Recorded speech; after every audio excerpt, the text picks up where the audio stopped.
Shalom bien-aimés dans le Seigneur, c'est le révérend pasteur Patrick Kalengi. Aujourd'hui, nous sommes jeudi. Bienvenue dans cette émission Vaincre la sorcellerie. Hier, nous avions clôturé avec les enseignements sur les animaux et les insectes que le sorcier utilise. J'avais oublié de mentionner aussi les corbeaux. Voilà, ils utilisent aussi les corbeaux. En passant, je cite les corbeaux.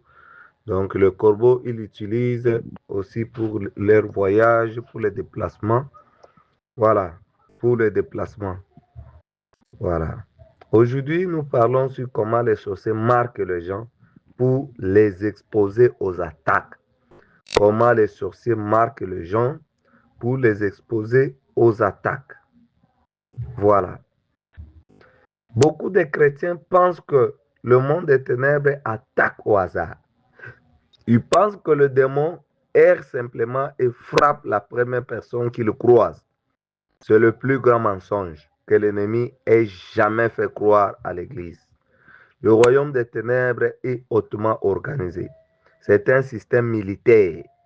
Et avant qu'une attaque majeure ne soit lancée contre votre vie, avant que votre mariage ne soit détruit, avant que vos finances ne s'effondrent, avant qu'une maladie chronique ne vous frappe, vous êtes d'abord sélectionné.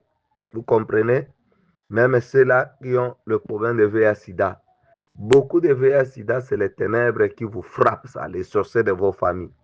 Donc, aller croiser avec un homme ou une femme qui est déjà atteint, c'est un prétexte qui permet juste d'accomplir ce qui a été fait aux ténèbres.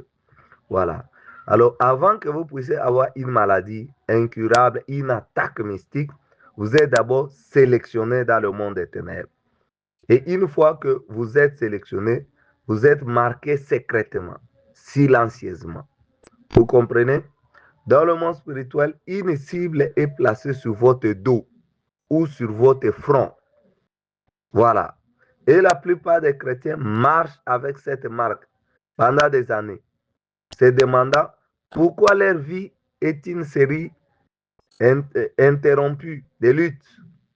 Il y a de ces sorciers dont leur spécialité est de placer le marque sur des chrétiens qui sont destinés à la grandeur pour que chaque esprit démoniaque dans leur région sache qu'ils étaient une cible légale. Aujourd'hui, je vais vous révéler comment l'ennemi marque secrètement ses victimes et surtout le trois signes absolus qui prouvent que vous portez actuellement une marque du royaume des ténèbres.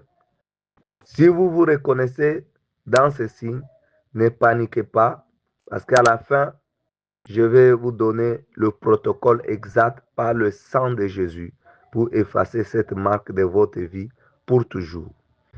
Vous devez d'abord comprendre ce qu'est une marque spirituelle. Ce n'est pas un tatouage physique. C'est une signature, une fréquence émise dans le monde spirituel. Pensez-y comme à un tracé GPS. Quand un chasseur veut suivre un animal, il lui met un collier émetteur ou que transcrit l'animal aille, le chasseur sait où la trouver, où le trouver. Vous savez quand les offres qui arrangent des routes, les officiers qui arrangent des routes, commencent un projet parfois d'élargir une route. Toutes les maisons qui sont sur les diamètres sont marquées pour la démolition. Même si on changeait de personnel de cette entreprise-là, d'autres viendront toujours poursuivre le même trace pour démolir ces maisons avec une force majeure sans opposition. Le royaume des ténèbres fait exactement la même chose. La Bible parle des marques, par exemple la marque de la bête, et l'Antichrist mettra tous ceux-là qui croiront en lui pendant la période de la grande tribulation. Apocalypse 13, 16. La Bible parle aussi des élus de Dieu qui doivent être marqués. Apocalypse 7, 3. L'apôtre Paul parle aussi d'une autre marque de Christ. Galates 6, 17. La Bible parle aussi que dès qu'on reçoit Jésus-Christ dans sa vie, on reçoit le Saint-Esprit comme un sceau, comme une marque. Donc les histoires de marques existent dans le monde spirituel, que ce soit dans le camp de Dieu ou dans le camp de Satan. Voilà. Dieu avait même marqué Caïn. Si vous lisez Genèse chapitre 4, versets 14 à 15. Voici, tu me chasses aujourd'hui de cette terre, je serai caché loin de ta face. Je serai errant et vagabond sur la terre, et quiconque me trouvera me tuera. L'Éternel lui dit, si quelqu'un tuait Caïn, Caïn sera vengé cette fois. Et l'Éternel mit un signe sur Caïn pour que quiconque le trouverait ne le tuât point. Donc, Dieu a marqué Caïn.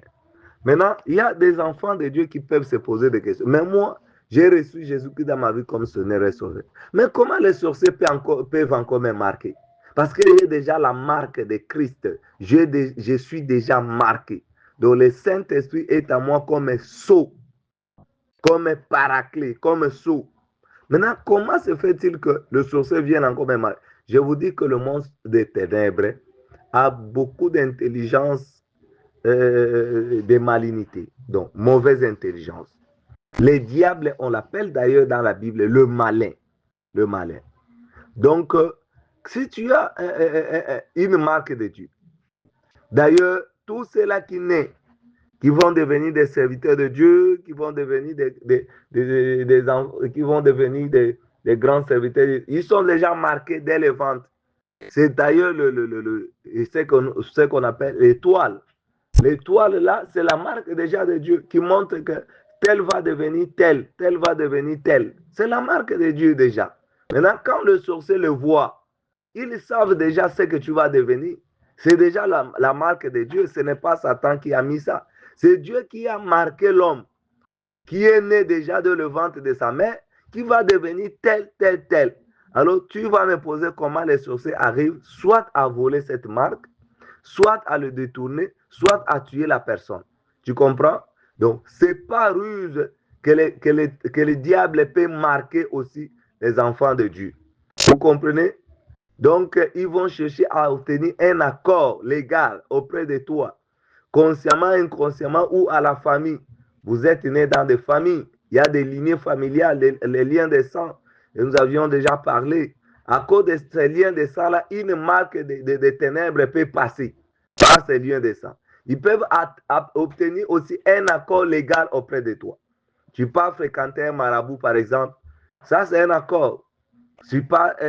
Même si tu es allé chercher une solution, tu pars fréquenter un faux prophète. Ça, c'est déjà un accord. Ils peuvent te faire des accords inconsciemment dans le péché que tu as négligé, ou bien même dans le rêve.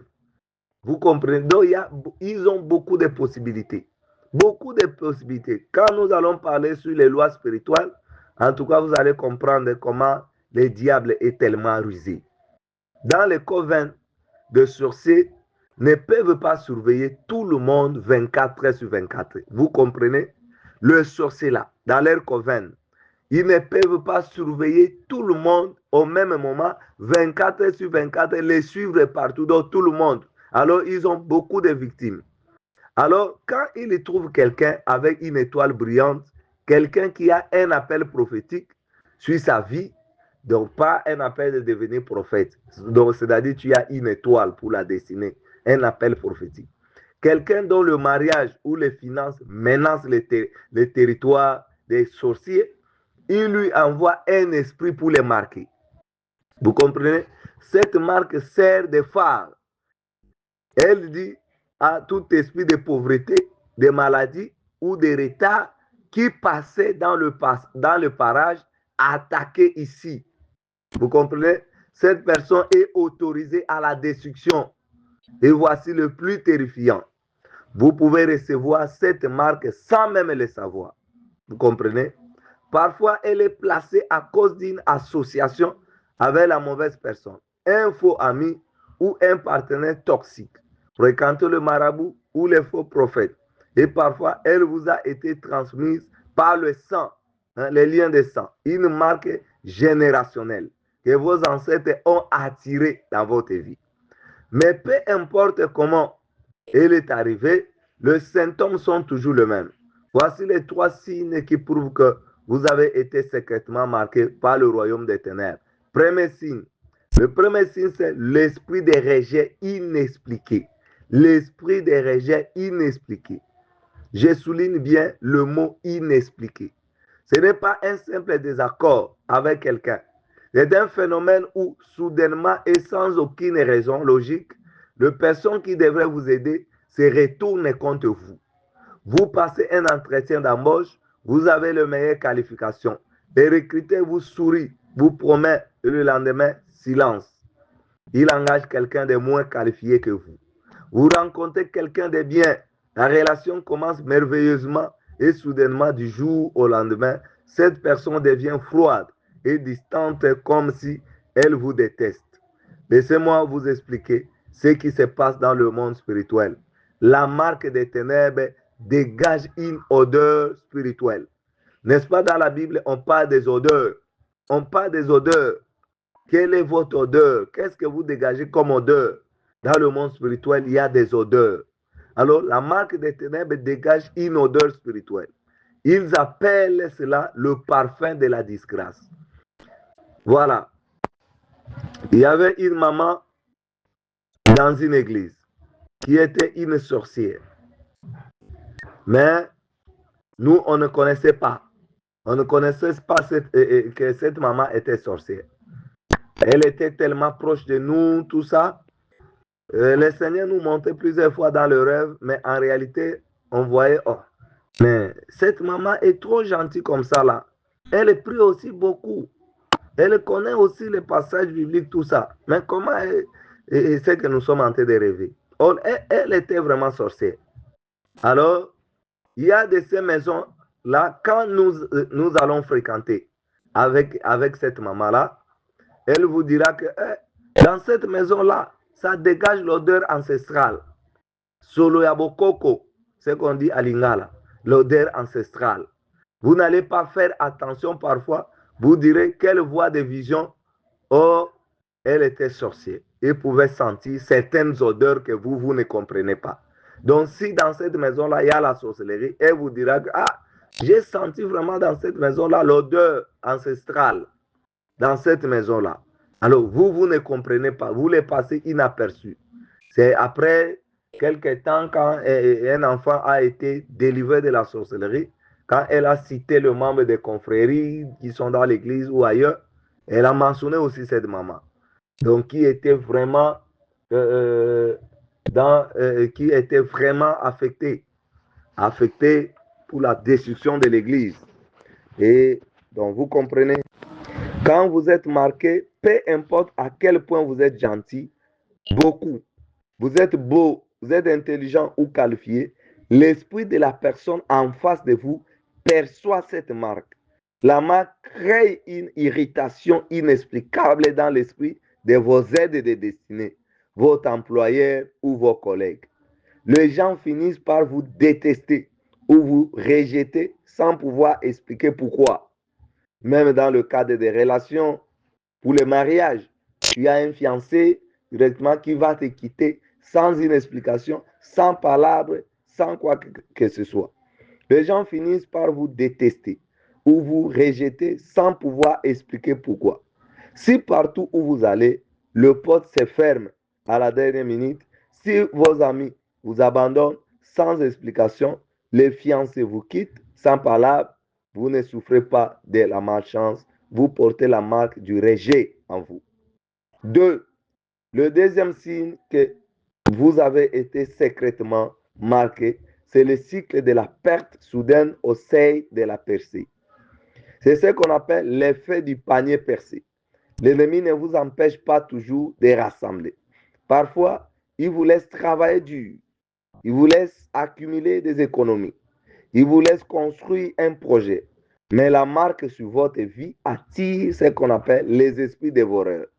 Ce signe est facile à repérer. Dès que vous réussissez à mettre de l'argent de côté, une urgence médicale éclate. Votre voiture tombe en panne, le toit de votre maison se met à fuir, l'argent que vous aviez économisé doit être dépensé pour des problèmes soudains. Vous ne pouvez jamais franchir un certain plafond financier ou bien à chaque fois que votre vie semble enfin stable, une crise éclate de nulle part pour vous ramener à zéro. C'est parce que la marque sur vous agit comme une alarme. Quand vous êtes sur le point de percer, la marque signale aux esprits de sabotage. Attention, la cible s'élève. Intervenez.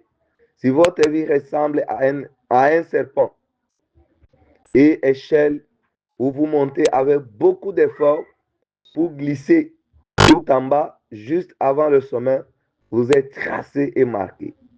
Le troisième signe, ce sont les attaques nocturnes ciblées, particulièrement entre minuit et 3 heures du matin.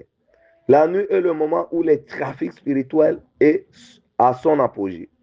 Quand quelqu'un est marqué par le ténèbre, cette marque brille littéralement dans le monde spirituel pendant la nuit. C'est un phare pour les esprits de la nuit. Si vous avez cette marque, vous ne connaîtrez jamais un sommeil véritablement paisible. Vous vous réveillerez constamment fatigué, comme si vous aviez travaillé toute la nuit.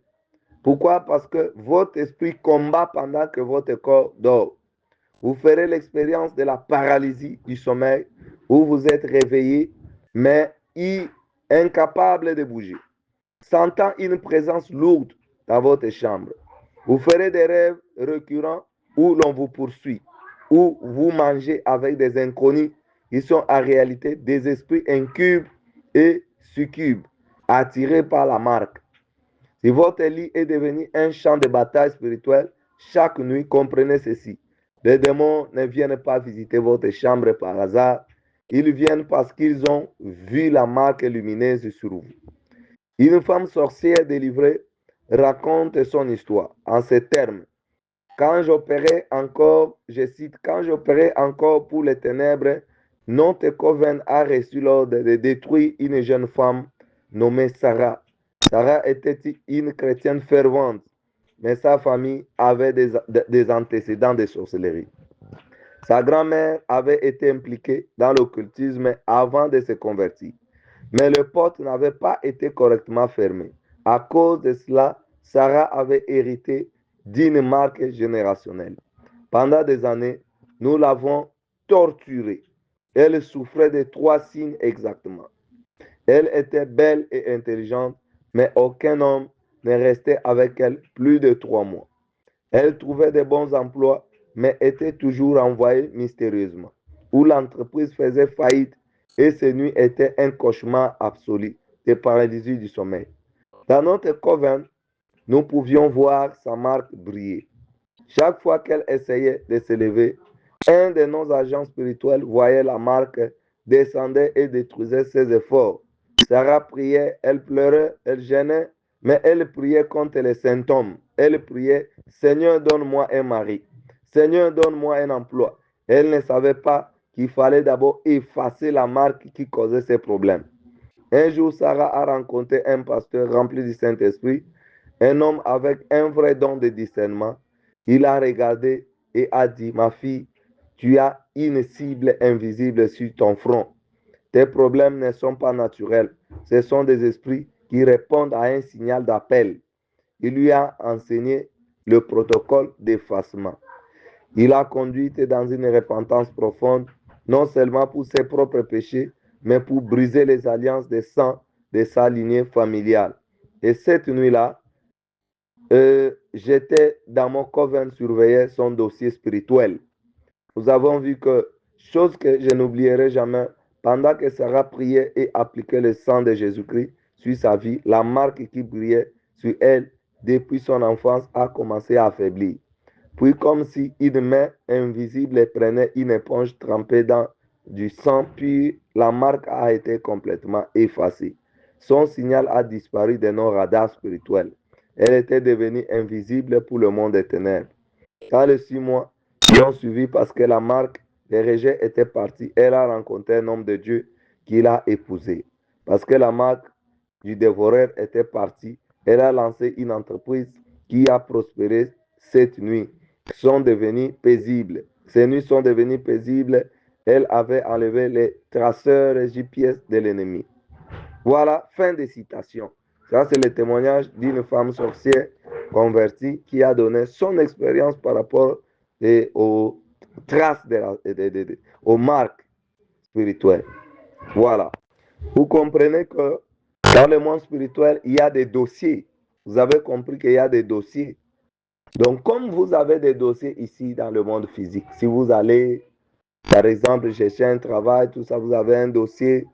Si vous allez, par exemple, commencer le processus de voyage, il y a un dossier pour vous.